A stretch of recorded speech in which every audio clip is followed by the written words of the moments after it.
Assalamualaikum warahmatullahi wabarakatuh. Perkenalkan, saya Rini Kartika Sari, SEMM, dosen tetap program studi manajemen Fakultas Ekonomi dan Bisnis Universitas Abdurrahman Saleh Situbondo. Pada kesempatan kali ini, saya ingin menyampaikan terkait mata kuliah yang saya ampu sesuai dengan bidang keahlian saya, yaitu manajemen strategi pemasaran, di mana mata kuliah ini merupakan mata kuliah pokok saya di program studi manajemen Fakultas Ekonomi dan Bisnis Universitas Abdurrahman Saleh Situbondo. Mata kuliah ini ditujukan untuk mahasiswa FEB semester 7 dengan kode PEM 1738 yang berbobot 3 SKS. Diselenggarakan 16 kali tatap muka dengan rincian 14 kali pertemuan materi dan 2 kali untuk masing-masing pertemuan ujian tengah semester dan ujian akhir semester. Mata kuliah ini membahas tentang konsep dasar manajemen strategi pemasaran, perilaku pasar, dan segmentasi pasar.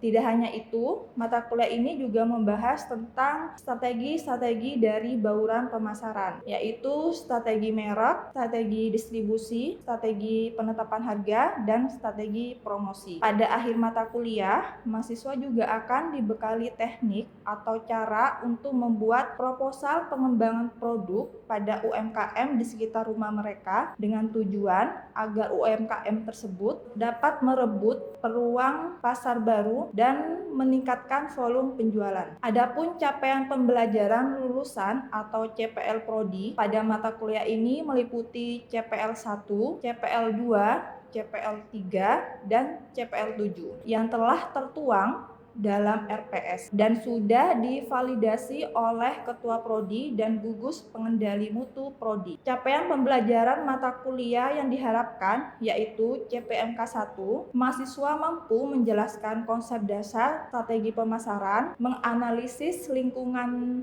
bisnis, segmentasi pasar, targeting, positioning, pengendalian strategi, dan penyusunan proposal pengembangan produk sesuai rencana strategis yang kompetitif. Referensi mata kuliah ini menggunakan referensi dari buku dan jurnal. Salah satunya dari buku yaitu dari Andi Ciptono, Georgius Chandra, dan Dadi Andriana yang berjudul Pemasaran Strategik. 3 komponen utama dalam proses pembelajaran ini adalah delivery, interaction, dan assessment. Untuk delivery yang saya berikan berupa materi dan RPS yang dapat diunduh langsung oleh mahasiswa pada sistem Siakat Universitas Abdurrahman Saleh Situbondo, serta presentasi interaktif yang dilakukan secara tatap muka untuk mendukung pemahaman mahasiswa. Interaksi pada mata kuliah ini melibatkan komunikasi aktif 2 arah antara dosen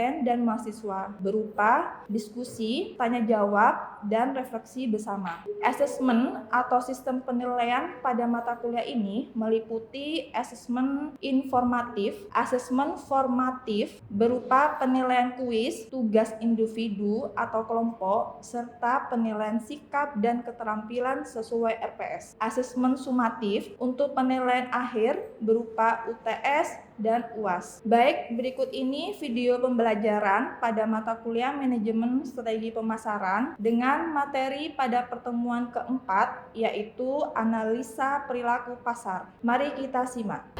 Oke, Assalamualaikum warahmatullahi wabarakatuh. Waalaikumsalam warahmatullahi wabarakatuh. Oke, selamat siang ya. Gimana kabarnya? Alhamdulillah.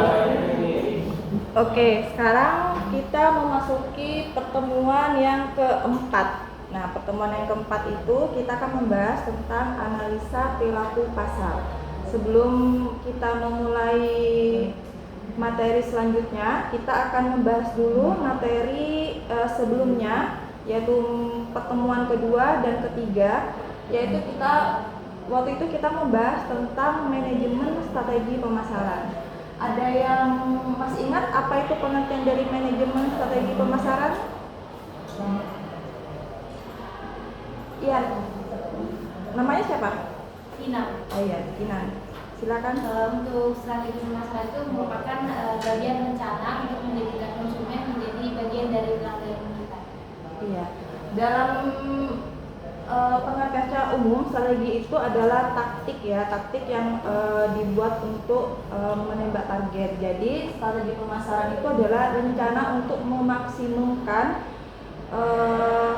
suatu produksi dalam pengelolaan faktor-faktor yang dikendalikan oleh suatu perusahaan. Misalkan seperti pengendalian biaya, desain produk, dan lain-lain.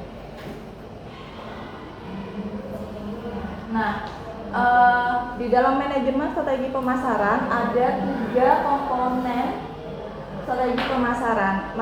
Masih ada yang ingat 3 komponen itu apa? Iya, Heka, silakan. Untuk komponen manajemen strategi pemasaran dan juga yang pertama itu ada segmentasi pasar, yang kedua itu targeting, terus yang ketiga positioning. Iya, benar. Jadi 3 komponen segmentasi pasar, 3 komponen strategi pemasaran, yaitu adalah yang pertama adalah segmentasi pasar. Jadi segmentasi pasar itu adalah memilah pasar untuk lebih kecil lagi. Jadi misalkan dari segi geografis maupun demografis. Contohnya misalkan kalau geografis kan contohnya kayak seperti di daerah Batu Malang. Jadi di daerah Batu Malang kan daerah yang cuacanya sangat dingin. Jadi cuacanya sangat dingin cocok untuk cocok untuk menjual makanan atau minuman yang anget-anget. Nggak mungkin cocok yang dingin-dingin karena cuacanya sangat dingin sesuai dengan geografisnya. Nah, yang kedua adalah targeting. Jadi targeting itu adalah memilih komponen pasar siapa yang akan konsumen dipilih. Jadi lebih spesifik konsumennya. Misalkan kita menjual produk skincare. Jadi produk skincare itu biasanya dipakai untuk siapa? Kebanyakan untuk siapa? Untuk wanita kan? Bukan untuk pria. Mungkin kebanyakan untuk wanita. Nah, kalau untuk wanita berarti targetingnya itu adalah wanita yang berusia mungkin di atas remaja ya, remaja 17 sampai 25 tahun. Nah, untuk positioning itu memilih pasar dari segmen citra merek. Jadi contohnya itu mie gacoan. Mie gacoan itu terkenal apa? Mie pedas ya, mie pedas nomor 1 karena mie pedas yang harganya sangat terjangkau. Oke, selanjutnya kita akan membahas tentang analisa perilaku pasar.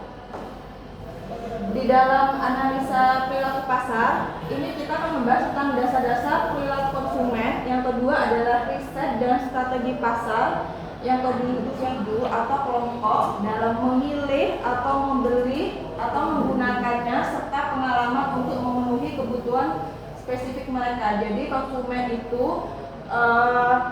membeli produknya bisa berupa dari pengalaman atau idenya atau moodnya. Nah, yang kedua adalah proses pengambilan keputusan.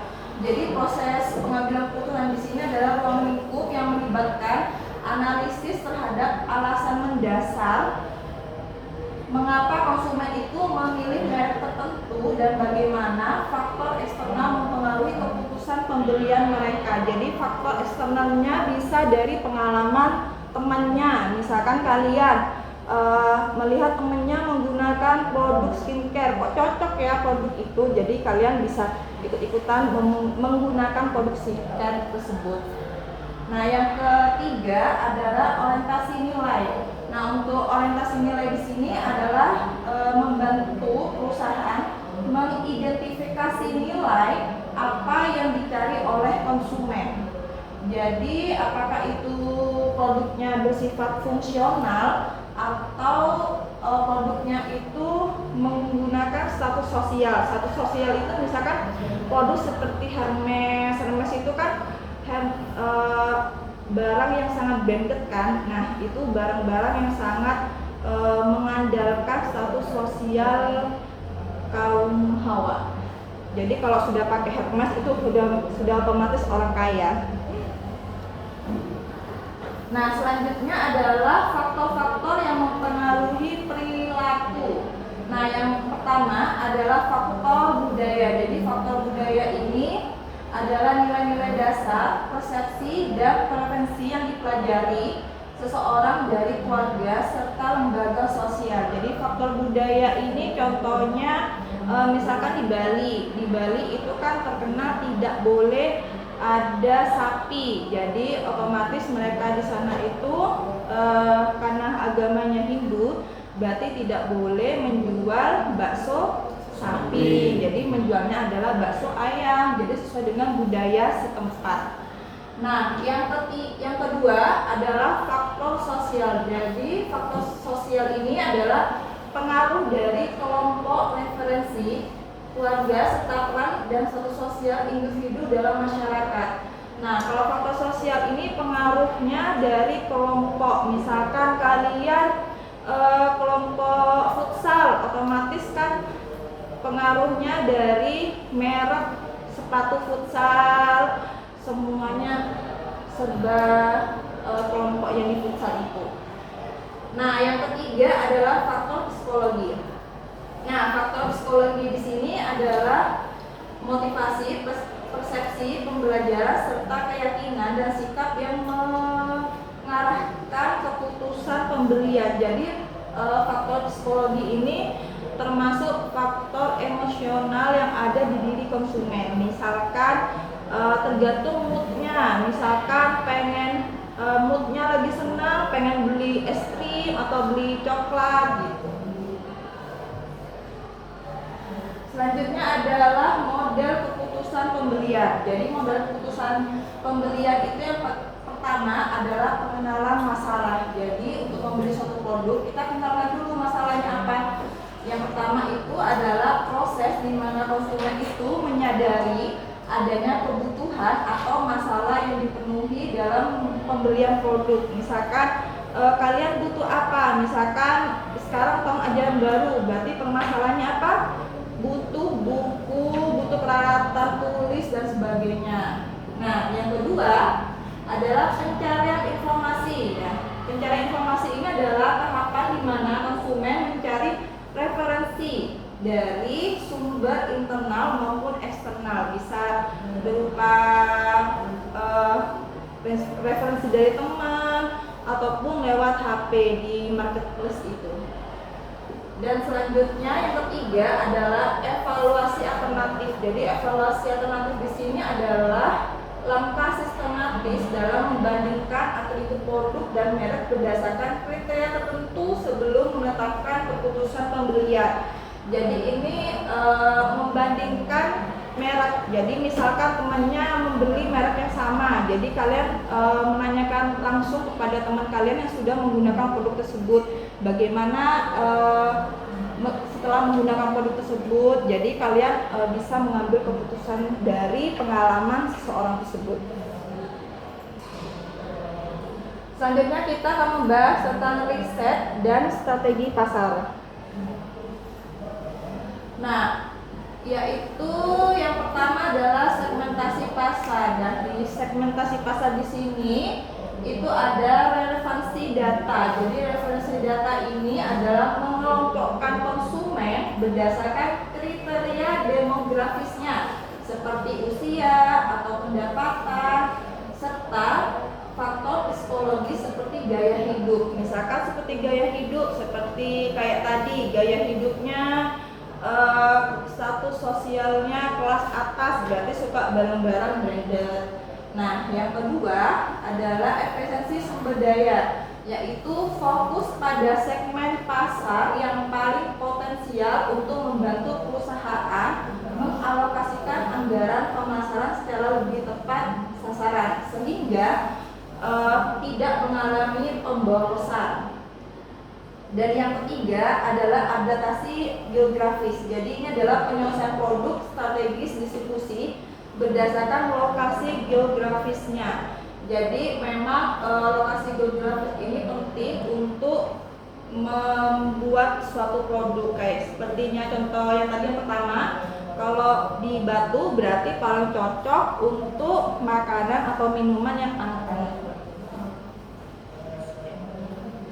Selanjutnya adalah analisis tren dan motivasi. Jadi yang pertama adalah identifikasi tren konsumen, yaitu memantau pergeseran preferensi dan gaya hidup pasar untuk mengantisipasi permintaan produk di masa depan.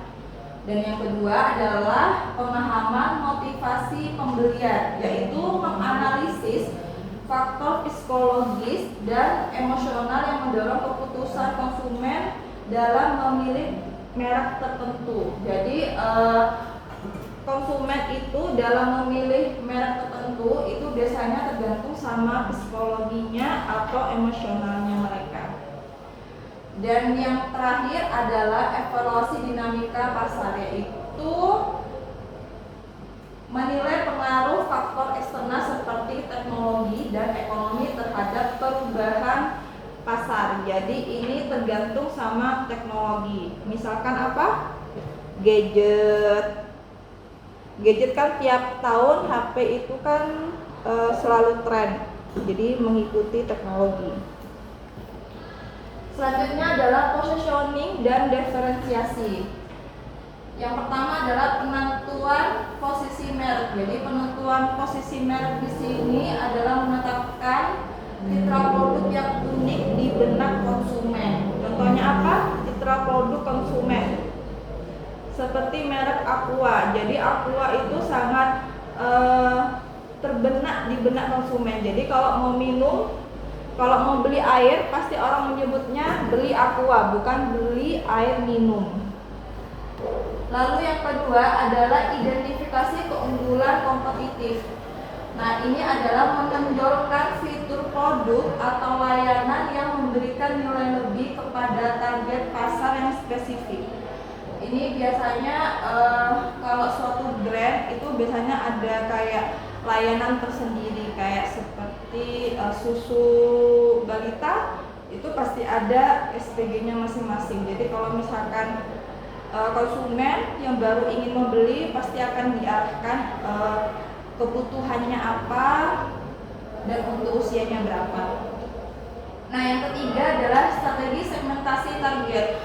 Ini adalah memfokuskan upaya pemasaran pada kelompok audiens tertentu guna meningkatkan referensi dan konversi pasar. Selanjutnya adalah psikologi konsumen di era digital. Jadi pengaruh media sosial itu sangat penting untuk penjualan produk ya. Yang pertama adalah validasi sosial. Jadi validasi sosial di sini konsumen cenderung mengandalkan ulasan atau komentar dari publik. Biasanya kalian kalau mau beli produk di marketplace harus melihat ulasan atau komentar sebelumnya tidak? Ya, karena kalau komentarnya bagus pasti kalian beli. Kalau komentarnya jelek pasti tidak beli. Nah, yang kedua adalah dampak influencer. Ada yang tahu influencer itu apa? Yang mempengaruhi. Jadi orang yang mempengaruhi. Jadi kita tuh kalau di artis ada yang buat konten kreator, influencer. Nah, jadi influencer itu orang yang mempengaruhi. Jadi mereka mempromosikan produk orang lain agar orang itu terpengaruh untuk membeli produk. Nah, biasanya yang jadi influencer itu harus artis-artis. Jadi figur publik digital memiliki kekuatan besar dalam mengarahkan opini. Kayak seperti yang influencer yang terkenal itu siapa? Fuji. Nah, jadi kalau misalkan baju Fuji. Nah, yang ketiga adalah interaksi dua arah. Jadi interaksi dua arah di sini adalah media sosial memungkinkan komunikasi langsung antara brand dan pelanggan. Jadi komunikasi dua arah antara brand sama pelanggan. Jadi ini adalah untuk contohnya seperti kayak tadi SPG susu. Jadi kalau kalian pernah beli susu balita pasti akan ditanya nomor HP-nya berapa, Bu. Nah, itu pasti akan dicatat oleh SPG tersebut untuk berkomunikasi lewat HP untuk menanyakan apakah produk tersebut cocok atau tidak. Selanjutnya adalah pengambilan keputusan online. Jadi yang pertama adalah kecepatan pemrosesan informasi, yaitu konsumen cenderung mengevaluasi produk secara cepat berdasarkan ulasan digital dan rating yang tersedia. Jadi seperti yang tadi saya katakan, kalau mau beli produk di marketplace seperti kayak di Shopee, itu pasti kalian akan lihat ratingnya dan ulasan komentarnya. Misalkan ratingnya jelek atau komentarnya jelek, pasti kalian tidak akan membeli. Nah, yang kedua adalah pengaruh bukti sosial. Jadi pengaruh bukti sosial ini adalah keputusan pembelian sangat dipengaruhi oleh testimoni pengguna lainnya. Jadi misalkan kalian membeli produk di marketplace, pasti kalian akan mendapatkan chat dari merek tersebut untuk melakukan ulasan balik tentang produk yang sudah kalian beli. Misalkan kalian membelikan menilai 1 bintang, itu pasti akan dikomentar kepada penjualnya, tolong jangan memberikan komentar yang negatif, pasti seperti itu. Nah, yang terakhir adalah personalisasi algoritma pemasaran. Nah, ini adalah pemanfaatan data perilaku untuk menyajikan penawaran yang relevan. Jadi kalau misalkan kalian lihat di marketplace, misalkan mau nyari jam tangan, pasti algoritma yang keluar ketika kalian melihat TikTok atau buka internet lainnya, pasti iklannya jam tangan, semua itu algoritma.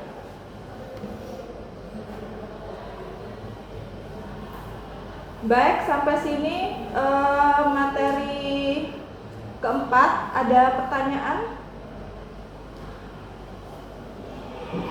Kalau tidak ada pertanyaan, saya akan memberikan tugas individu, yaitu adalah menganalisis perilaku pasar yang meliputi. Yang pertama adalah kalian harus mengumpulkan data konsumen, dan yang kedua pemetaan segmentasi. Jadi segmentasinya itu berupa apa? Nah, yang ketiga analisis keputusan pembeliannya. Jadi cara untuk memutuskan pembelian per konsumen itu bagaimana. Lalu yang terakhir adalah evaluasi kompetitornya. Jadi dalam suatu produk itu pasti ada kompetitor masing-masing. Jadi evaluasi kompetitornya itu bagaimana. Jadi tugas individu ini dikumpulkan minggu depan ya. Oke. Kalau gitu sekian dari saya. Sampai ketemu minggu depan dengan tugasnya. Terima kasih. Wassalamualaikum warahmatullahi wabarakatuh. Waalaikumsalam warahmatullahi wabarakatuh. Sekian video rekaman pembelajaran dari mata kuliah Manajemen Strategi Pemasaran pada program studi Manajemen Fakultas Ekonomi dan Bisnis Universitas Abdurrahman Saleh Situbondo. Video ini digunakan sebagai salah satu syarat penyusunan dokumen pernyataan diri dosen dalam unjuk kerja Tridharma Perguruan Tinggi atau PDD UKT PT. Semoga dengan adanya video ini menjadi bahan pertimbangan yang baik dalam proses penilaian sertifikasi dosen tahun 2026. Akhir kata saya ucapkan terima kasih. Wassalamualaikum warahmatullahi wabarakatuh.